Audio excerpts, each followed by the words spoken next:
If you have problems with your balance, you may want to do these stretches in sitting. So for the next section of this video, we'll demonstrate these stretches in sitting. So Sarah, if you want to start off with the ankle stretch, some people will use different things to help them grab a hold of their ankle if you have problems bending down. Now we are using the belt of a dressing gown today, but you could use a normal leather belt, or in fact we had one very innovative person using their dog lead, so that's another wee example of something else that you could try. So what you want to do is to come forward in the chair, take one foot out in front of you, and then just loop the belt around the underside of your toes. So you really want to make sure it's right under the ball of your foot. And then if you can just try and straighten the knee as much as you can, and then pull the toes up. That gives you the added assistance of putting a little bit more pressure through the underside of the foot in order to give you that good stretch. That's great. Thank you, Sarah. The next stretch is for the knee. So Sarah, if you want to come forward in the chair, just slide forward. I want you to make sure that your feet, your heels are exactly underneath your knee so that you've got this angle of 90 degrees at the knee and 90 degrees at the foot. The leg that you're stretching, if you want to take that out in front of you, pull the toes up, and I want you to make yourself as tall as you can in the chair with the leg that's supporting. Just pop your hands on that leg, and I want you to keep your back nice and straight and to lean forward from the hips into that stretch. Now, the further forward you come, the more that you will increase the stretch on your hamstring. So it's something that you can build into, aiming to get a little bit further forward every time you do it. That's a good stretch. Thank you, Sarah. The next stretch we're going to look at is a stretch for the toes.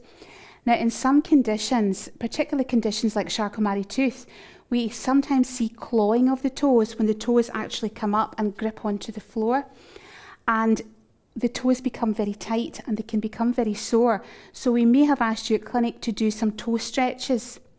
So Sarah, if you want to take your foot up, now you can do this sitting in bed as well, so you don't always need to be sitting on a chair. And if you want to take your thumb under the ball of your foot and using the rest of your fingers, just stretch the toes downwards. And hold it as long as you feel comfortable. And again, do this as many times as you want to do it through the day, or sitting in the evening watching telly, whenever you have a moment, or whenever you feel as if your feet are getting sore. That would be a good time to do it. Okay, and just relax. So moving on to back stretches in the sitting position, we're going to start off with side flexion. So Sarah, if you want to take your hand up towards the ceiling, stretch it right up as far as you can, using the other hand either on your leg or on the chair, just for some stability, whatever is most comfortable for you. I want you to reach over down the side. Now you really should feel that stretch down into your waist. Okay, and come back up. Good, thank you. Okay. The next stretch we're going to do for the back is that of rotation. So Sarah, if you want to start off by turning the head around and looking over your shoulder, and then allowing your body to follow through, so it's like a corkscrew, and that you're stretching all the structures in the back as you turn around slowly. So head over your shoulder, and then take that arm in behind your back and turn the whole way around, making sure the hips aren't moving, they're still facing the front. Always hold the stretch at the end for the allocated time, and then gradually allow your body to start coming round and facing the front again with your head at the end.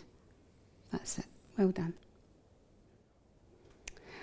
This final stretch is for the lower back. Now, some of you may have a hyperextended lower back, a very arched back. And Sarah, if you want to come forward in the seat, and if you could take your hands above your head. Now, this is just so that you can see what we mean by this hyperextended back. It's not part of the exercise. So when you're doing this, I want you to keep your hands on your lap.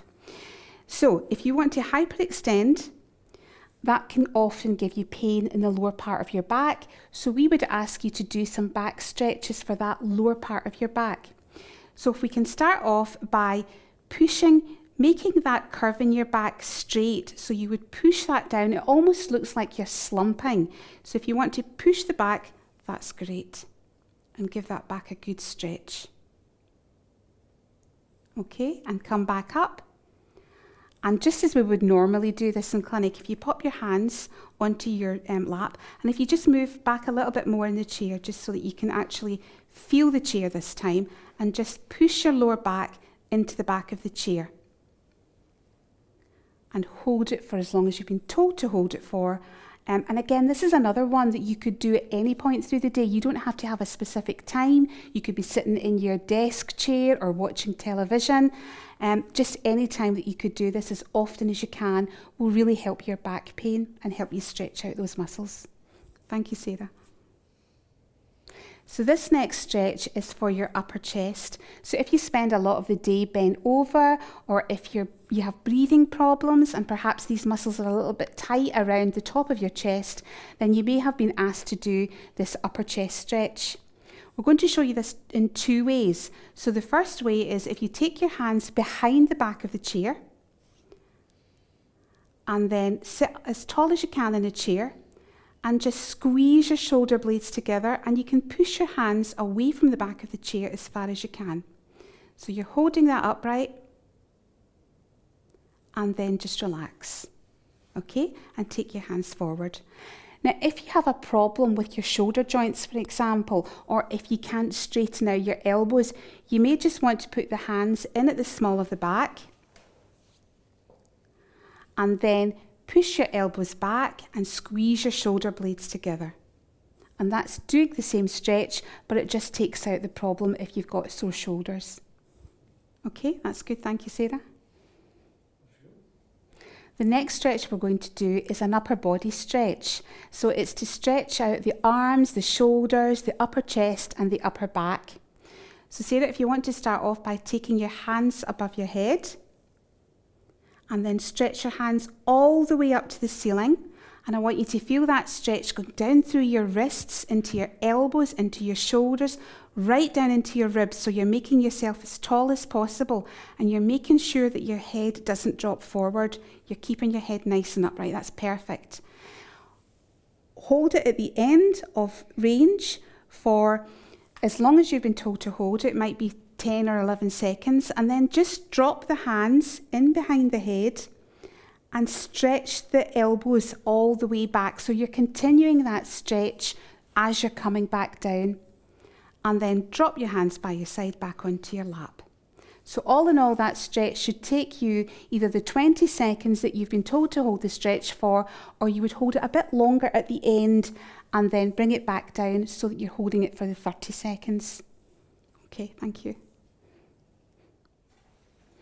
The next stretch we're going to do is for the forearm, wrist and fingers. And this is particularly important if you spend a lot of your day writing or on a keyboard or playing a games console or something like that. It's particularly important for those of you who may have a peripheral nerve disorder and the muscles particularly in your hands are weaker and they are becoming a bit tighter, or if you have issues with pain or anything in your hands. So Sarah, if you want to take your hand out in front of you, and just take a hold of your fingers and just gently pull them back and give them a good stretch, and make sure the elbow is nice and straight too. And that way you're stretching all of those little muscles between your elbow, your wrist and your fingers. This is a stretch that you want to do often throughout the day, and always make sure that even if it's only your right hand that you're using for writing, that you always stretch both sides. And that keeps everything symmetrical. But you want to do it as often as you can. You can't ever do this stretch too much. So I would encourage you to do it throughout periods of writing or on your keyboard. That's good. Thank you, Sarah. The next stretch we're going to look at is for the neck. So if you can make sure that you're sitting up nice and straight in your chair, and I want you to drop one shoulder down towards the floor. So you're going to push it down towards the floor and take your head over to the opposite side. So you're giving all of these muscles down the neck a really good stretch. Hold it for your 20 or 30 seconds and then come back up nice and slowly and just relax. Thank you.